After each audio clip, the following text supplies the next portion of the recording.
What was supposed to be the perfect ending to a perfect training block ended in heartbreak that this sport has never shown me before. When there's no one on my shoulder and the nights are getting cold. Today is my first run back since Boston. I have good faith that it's gonna feel good, and I need it mentally. Inside me, I can feel it rise up in me, and I find the strength to. Happy official start to Chicago marathon training. We have 16 weeks. I'm so excited to be back in the Windy City and just to have a successful training block with a successful race. 'Cause I got confidence, my strength is burning, 'cause I am fearless. All right, I'm on my way to the expo.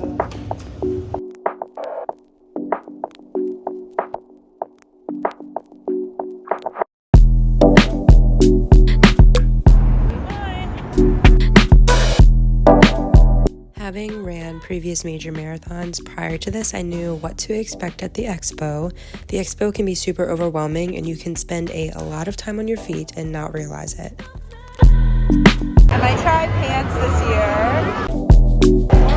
Having a snack because I'm already hungry. This time I knew exactly what booths I wanted to stop at and skipped a lot of the others. Cheesy tots.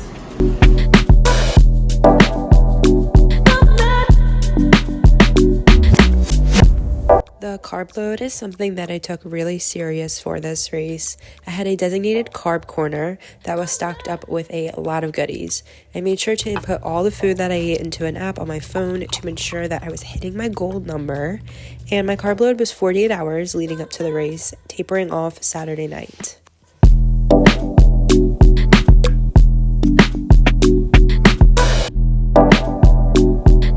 My approach to this marathon weekend was drastically different from Boston. Instead of a formal shakeout run, I opted to keep it low-key. Although the marathon shakeout runs can be so fun with the opportunity to engage with fellow runners and build connections, I realized that they drain my energy tank. I don't regret attending shakeout runs in the past. I am so grateful for the experiences that I have had. But going forward for key races, I will most likely sit them out.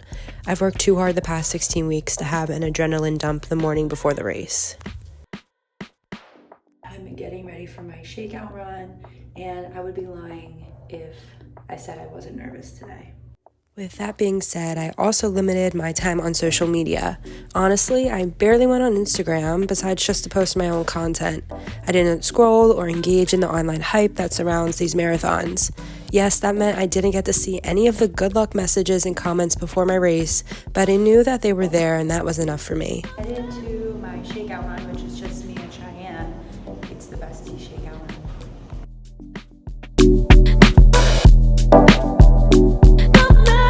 Okay, we're gonna come down the river, run along the river.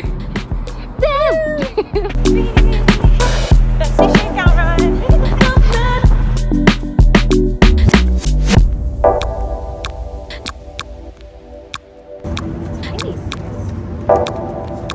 All right,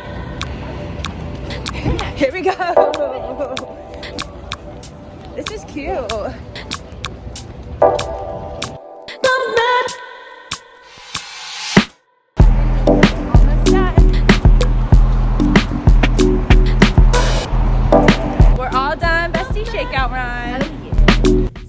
So I wanted to do a little haul of what I got from the expo yesterday. First, the most important thing is the bib. And this is my bib. I am in the bee corral, and yeah, it looks good. But it comes in this envelope, and then your safety pins are in here.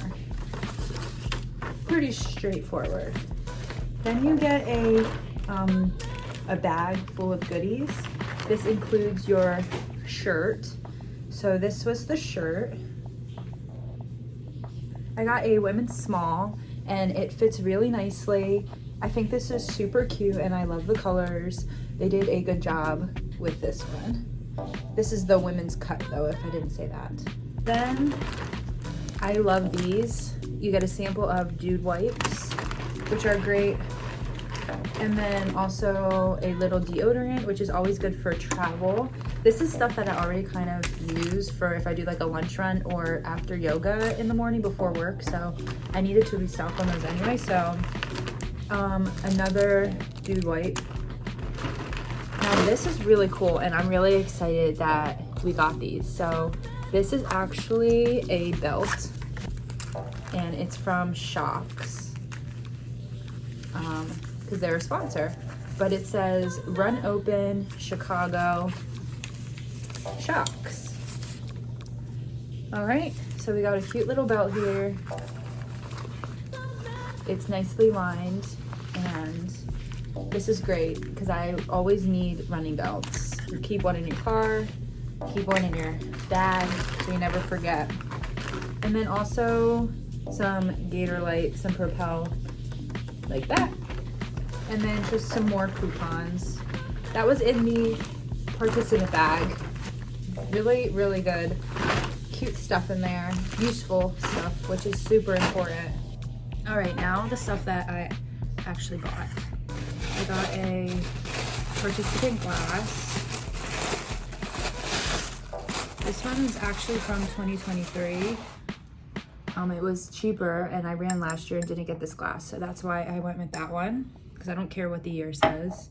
And I hate to, you know, see stuff like that go to waste. So I'd rather buy the 2023 than the 2024. I bought some blue K-tape to match my outfit.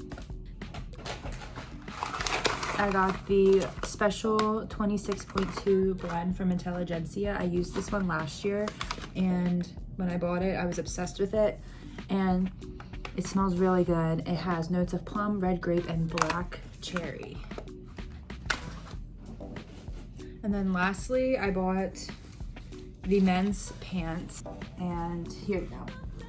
Say Chicago. I'm not sure if this is glow in the dark or not, but it kind of looks like it would be.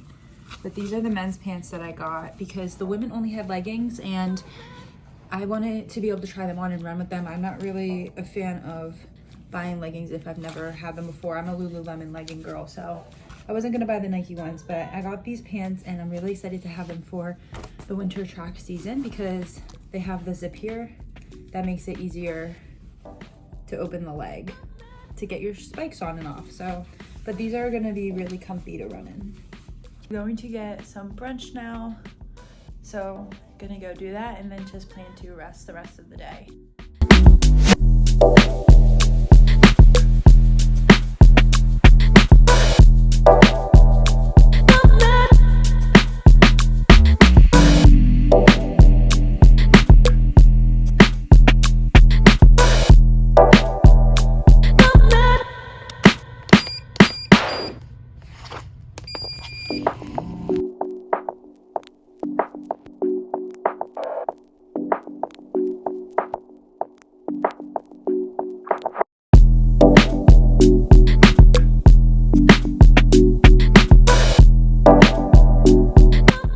Next thing I knew, it was the night before the marathon, Saturday night. There's nothing left to do but get my things ready for the morning and have one final meal.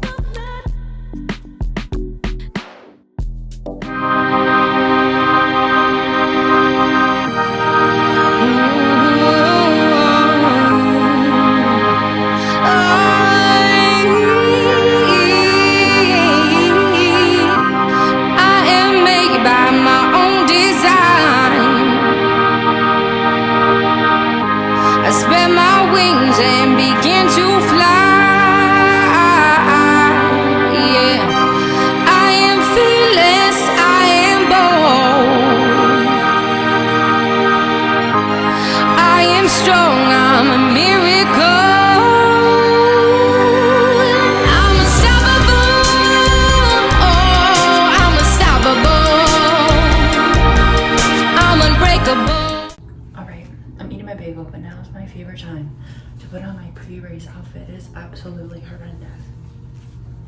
First we're doing the first layer.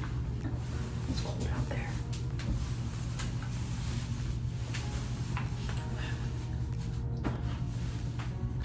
Just Adidas pants.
Hello, it is time for the official race recap.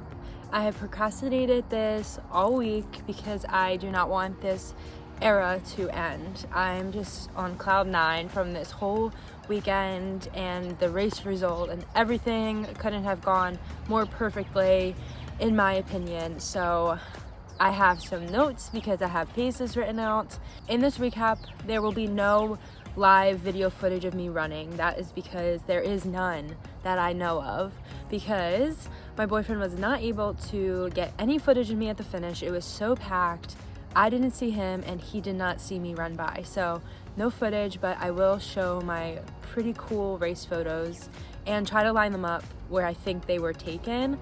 So with that being said, let's dive into the recap. So race day weather was pretty ideal in my opinion.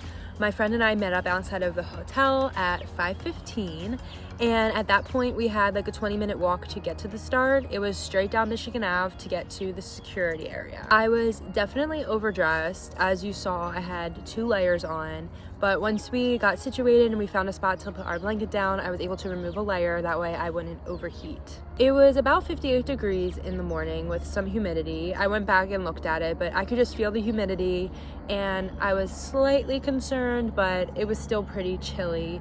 But from my experience with humidity living in the Northeast, usually as the day goes on, as the morning goes on, the humidity will start to drop, and then it will either get cooler or just become pure heat like it did in the summer. So I had a feeling that it was going to get less humid and become more cool, which is exactly what ended up happening. One thing that I never did before was bring a blanket.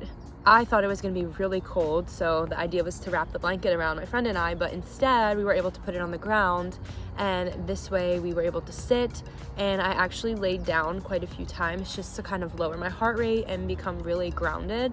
So I highly recommend to bring a blanket or a towel, something to sit on, save your legs. Eventually it did start to get chilly again, and that's when I put my hoodie back on. I'm glad I didn't leave it somewhere because it got cold. I put that on, put my gloves on, and we just kind of were hanging out waiting to go to the bathroom. We had decided that we were going to go at about 7 a.m. We had to be back in our corrals at 7:20 is when they officially closed. So we thought 7 would be adequate, but then as we were sitting there, we were right by a line to the porta potty, and we realized that this line was pretty long and it didn't look like it was moving. So that's when we made the decision at like 6:30 to get up and to stand in the porta potty line. Luckily we did that because it was literally a 30-minute wait. So we stood there, you're on your feet for 30 minutes. Time goes by so slow, but we were able to talk to another runner that was in front of us, so that did help with passing time, just talking about different races that we've done and what our future races may be. But the line eventually moved and we were able to make it, use the bathroom with some time to spare before we had to get into the corrals. At 7:10, we had our first gel. This was before getting into the corrals, and this is something that I practice during my long runs, always having a gel 10 to 15 minutes before starting the run. And then also at 6:30, I had a banana, so just to stock up fully on all carb stores. Almost time to leave each other and have our first gels. Cheers! 7:15, we officially departed ways, went into my corral. I squeezed on in to B corral. So being in B corral was a little nerve-wracking for me. This is because my goal time was nowhere near what the time range was for corral B. My biggest fear was getting sucked into faster paces, so I had been mentally preparing for this, knowing that I was going to start in the back of the corral, all the way in the back. So as I funneled in, I went straight to the back, and they had like a rope separating corral B from corral C. So I stayed in the back, the elites went off, and then you start to move up a little bit. And then I realized that I wasn't in the back anymore because a rush of people that were outside of the corral funneled in behind me.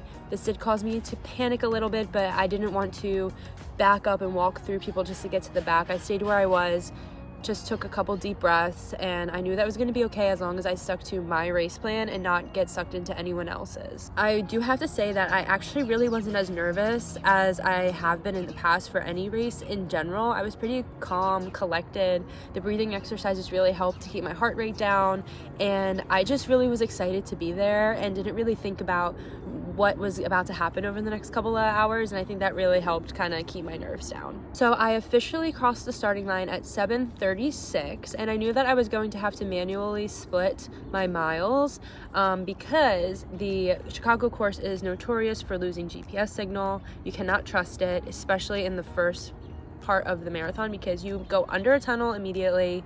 There are all these high-rise buildings around you, so you can't really rely on your watch. You must manually split and just really listen to your body. So my coach suggested that I run between 7:10 and 7:20 pace for actually the first half of the race and then reassess how I felt. So really deep down, I knew that that's what I wanted to do, and I worked so hard to really try to stay in that pace range. So this is where I'm going to be looking at my computer a little more, because I have everything written down, because I could ramble and I have specific times and paces written on this. So my first mile was a 7:08, and even though that was below my pace, I felt really good, and I knew that I needed to slow down, so I immediately hit the brakes.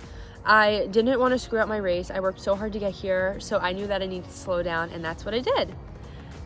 So my second mile was 7:12, and my third mile was 7:14. So this was great. I didn't want to hit the wall. I wanted to prolong it as long as possible, and I executed my first 5K in 22 minutes and 19 seconds, and that was a pace of 7:11. One thing that really helped me mentally was every time I crossed a timing mat, I said, "Hi, Francesca," that's my sister's name. In my head or verbally out loud, I would say that, and that would kind of make me feel more connected to her, because I knew that she was getting real-time updates on her phone, because I knew she was tracking. And just by saying hi to her, even though she wasn't there, I just felt like it made me feel more present, knowing that she was literally watching what I was doing in another state. So that really helped me, and I would suggest, trying that out on your next marathon or your next race. It really helped me, and I will continue to do that going forward. And another thing that really helped me through this marathon was trying to remember the marathon itself. So in the past, I've had a hard time of actually recalling what the marathon course looked like. Surprisingly, during Chicago this year, I did recognize things from last year, but the one thing I wanted to do, or try to do, was every mile, I wanted to actively look at something, somebody, a sign, a building, and I wanted to consciously remember what it was and take note of it. This way I was pulling myself out of my own mind and my own thoughts for just a short amount of time and to really remember something. And I think in the beginning this was more easy to do, and I remember this building had like beautiful architecture on the top of it, kind of had like a dragon or something. It was like a stone old looking building, and that is the one thing that really sticks out to me. And of course the signs, but this is something that I would also recommend that you do during a marathon to kind of get you out of your head. But it did get harder to kind of uphold that throughout the marathon. I would just randomly think of it here and there. It may have not been at the exact mile split, but it was still something that popped up into my head. So back to paces. At mile 4, I started to pick up my pace unknowingly again. I ran a 7:05. It's actually really hard to slow down when you feel so good, but just knowing in my head that I had a goal splits of being between 7:10 and 7:20, I just tried to hold true to that. So mile 5, I ran a 7:12. And then at mile 6, I sped up again to run a 7:05. My 10K split was 44:27 with a pace of 7:05. So I think what happened was the crowds were really hyping me up. I was getting sucked into it, and there was a lot of people on bridges, a lot of signs, a lot of people. When you're turning, you kind of get sucked into like a slingshot. So all that combined was kind of making me run faster, but I was able to slow it back down and control the pace. So at mile 7, I ran 7:07 pace. Mile 8 was 7:13, and mile 9 was 7:08. My 15K split was 106:45 with an average pace of 7:11. One thing that I always do is I split my race into 3 parts, the 3 10s. So the first 10 miles, the second 10 miles, and then the final 10K. At mile 10, I actually missed the mile marker. I think this was because there's also a water station in that area, and it just got so chaotic with the water, the Gatorade, you're trying not to slip on cups. It was just a little too chaotic. I did miss my split, so I don't know what it was. Mile 10 and 11, my average mile pace was 7:07. After the 10th mile, I felt so good, but I knew I needed to control it for a couple more miles. I didn't want to blow it up too soon, so I just kind of held tight. Mile 12, I did run a 6:55 pace, and I think the crowds at this point at halfway really got me going. So my 20K split was 1 hour, 28 minutes, and 55 seconds with an average pace of 7:09. I crossed the halfway point. You cross a barrier. It's very obvious that is the halfway point. There's a picture that I absolutely love, and I'm so excited I chose this pose. But I ran through there. I was feeling amazing on cloud 9. Mile 13 was a 7:06 pace, and my half marathon time was a 1:33:45. Honestly, in that moment, I didn't look at the total running time on my watch, so I had no idea what my half marathon time was, but I knew it was between 1:33 1:35. But I'm happy I didn't know too specific, because I didn't want to get in my head whether at that point that would have, you know, made me feel like I wasn't going fast enough, or it would have made me feel like I was going too fast. So I'm happy that I just didn't know. I had a blind eye to my actual half marathon time. So at this point, I was feeling really good. I'm into the second 10 miles of the race, and I decided I wasn't going to look at my watch anymore. I was still going to manually split it, but I was going to resist temptation to look at each split and just go on how I felt, trusting that at this point I'm feeling really good and that I should still be able to hammer home these miles at a similar pace. So mile 14 was a 6:58 pace, and mile 15 was also a 6:58 pace. This means my 25K time was 1:50:47 with an average pace of 7:02. So these miles, I was just trying to have fun. I made it halfway. I'm having a blast and trying to keep the wall forever in the distance. This is usually when at mile 16, I will start to feel, you know, not good. I'll start to get in my head, have negative thoughts. My body will start to hurt. So this was a point where I was like, oh girl, you got to stay in it mentally. You got to stay strong. So I started to notice that there was an increase in runners around me, and I don't know how, but it clicked that the next wave or the next corral was starting to close in on me, and that, you know, made me excited that they were coming and there were more people to run with. But also at the same time, I knew that those pace groups were coming. 3:05 pace group was something that I didn't want to come near me. So my goal was to stay in front of them and not let them pass me, but I had no clue how far behind they were. There was another female runner around me, and she was around me for a couple of miles. So to get out of my head, I pretended like I was pacing her. That is something that I excel with. I really love pacing others and helping them reach their goals. So I actually didn't communicate with her at all. I just kept noticing we were around each other. At one point, we were running right next to each other, and in my head, I was like pretending we were a team working together. So pretty much every water station that we would come to, I would kind of lose her, and then I'd kind of look back and make sure that she caught back up to me, and I would keep running with her. I probably should have said something to her and seen if we were on the same pace together, but eventually I did kind of pull ahead of her, and I'm happy that I didn't, because I don't know if that would have gotten in my head at all. So like I said, I think I did everything perfectly, but it was just something that I really like to do, is pace people. So it's something that I use to get out of my head. So mile 16 was my fastest mile. It was a 6:51 pace, and that is 100% because the 3-hour pace group caught up to me.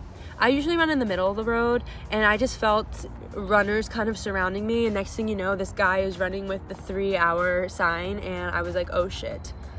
I started to kind of move over to the right of the road, and then I realized that they were not getting any further ahead of me, and I was like, that's not good. I need to slow down, because that means I'm going their pace.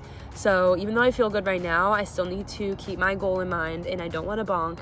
It's still pretty early, so I need to slow down. So I had to be okay with letting them go and not feel like I could hold that pace for another 10 miles. Mile 17 was 7:01, and mile 18 was also 7:01, just like a metronome. My 30K time was 2 hours, 12 minutes, and 25 seconds with an average pace of 6:58. This is when I started to feel my right quad. It started to get a little tight, and I tried not to panic. I tried to send the thoughts to the back of the bus, not let them affect me, and just keep focusing on the fact that overall I was still feeling pretty good. Mile 19, I ran a 6:58 pace, and then we get into the last 10K.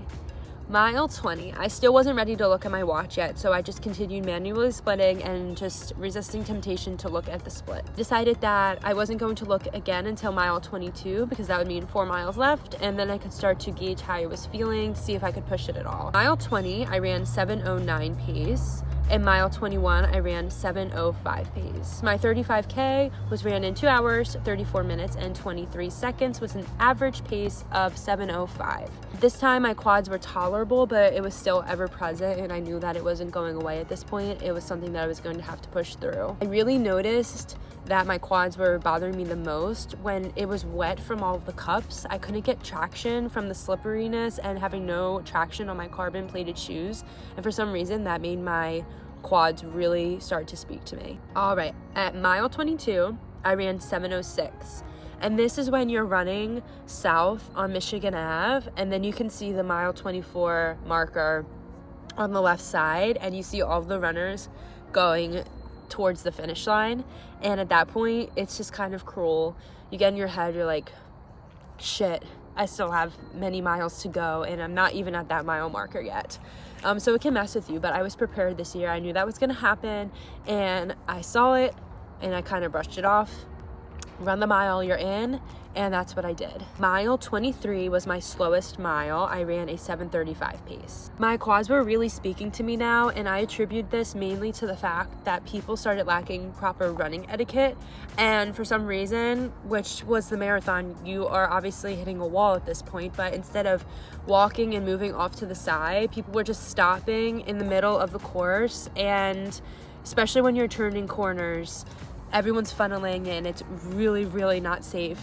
So I kept having to hit the brakes and change positions and veer around these people, and that was just making my quads scream, because at that point I just needed to run consistently in a straight path. So shortly after the mile 23 mile marker, you turn left, you kind of make a sharp left turn, and that was like game over for my quads. After that point, I was like, oh my gosh, I need the finish so bad, but I just kind of kept pushing through. Mile 24, I ran 7:06 pace. My 40K was 2 hours, 56 minutes, and 53 seconds with an average pace of 7:15. So I actually forgot to split my mile, the last 0.2, so the average time for the last 1.24 miles was 7:15. And 400 meters before the 25th mile marker, there is 400 meters to go, which means 400 meters to go until the last mile, not 400 meters to go in the whole race. So that also can really mess with your head, and that it kind of made me mad. And I knew that was a thing, but for some reason in that moment I was pissed off because my quads were killing me and I still had a whole mile and then some change to go. All right, I do not remember if I had a kick, and there's no video to show if I had a kick, but Mount Roosevelt chewed me up and spit me out. 400 meters to go, my quads were screaming to me, and I just needed to get done because I was so scared that my right leg was gonna start cramping. I looked down at my watch, and I remember seeing like 3:05s. I think I just know in me, I was like, I need to run faster. I want to get under 3:07. Every second, I just kept looking down at my watch. I wanted to be under 3:07 so bad, and I did run a 3:06.55. And for me, that is a 7-minute and 29-second PR, and the whole marathon, my average pace would be a 7:08. I absolutely was stunned. I can't believe I did it.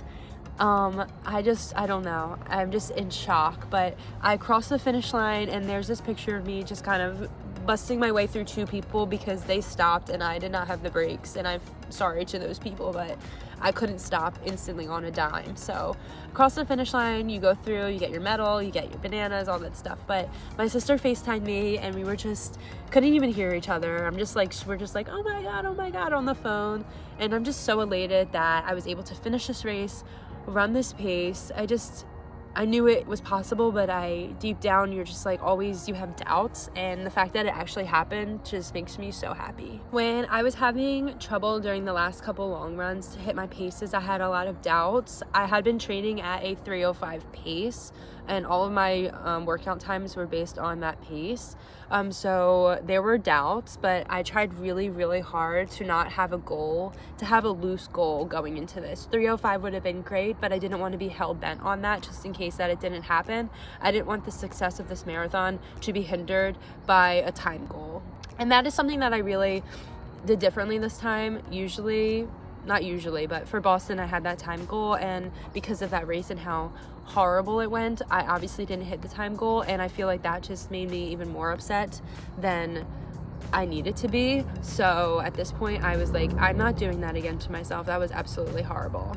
So my coach said that he believed that I could run under a 3:10. I also believe that, and that is exactly what happened. I'm so proud of myself for running this race so strategically and listening to my coach, trusting in him and trusting in myself. This whole training block has been such a healing process for me. I know to some people, they don't understand, but Boston really broke me, and I am just so happy that I was able to have, in my opinion, the most perfect redemption race that I could have asked for. So I really want to thank you all for following along the past 16 weeks, being part of my journey, cheering me on. It really fueled me when things got tough during the marathon, because I'll be honest, it wasn't sunshine and rainbows the whole time. It does get dark at different points, but knowing that there were people waiting for me and following me along on the tracker and just waiting to see me update on Instagram and here, like, it just really got me through. What is next for me? Well, I was not going to be running another marathon this year. I was only planning on doing Boston. So the fact that I did Chicago was a bonus. What I actually had planned to do was do a fast fall. So I was going to focus on shorter race distances to really work on the speed component so that it would help my marathoning overall. But because that didn't happen, I am now going to do an indoor track season this winter. So it starts late December into mid-March to really work on really fast speed work. And then in the spring, I will start to transition to 5K, 10K races, and then ending the spring with a half marathon to really gauge where my fitness is. My coach and I have already talked about this, and I'm really excited just to have some fun and to work on different aspects of my running that I haven't done in quite a long time. So I'm ready for that. My whole plan is to just get faster in the marathon, but to do that I need to focus on these other things. I love the marathon distance so much. I love the training that goes into a marathon so much.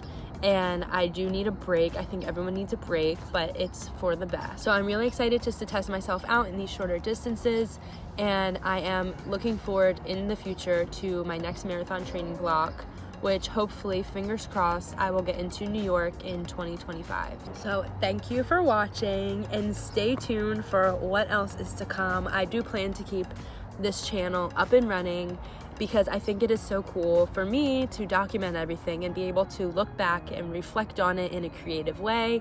And I hope that someone else gets some benefit out of this too, whether it be race tips or just seeing how I train and having some inspiration. Me personally, I love watching YouTube videos when I'm foam rolling and stuff, so hopefully someone else out there is also enjoying my videos, and I really appreciate it, and I look forward to making new content for you all. But thank you for following me along this exciting journey.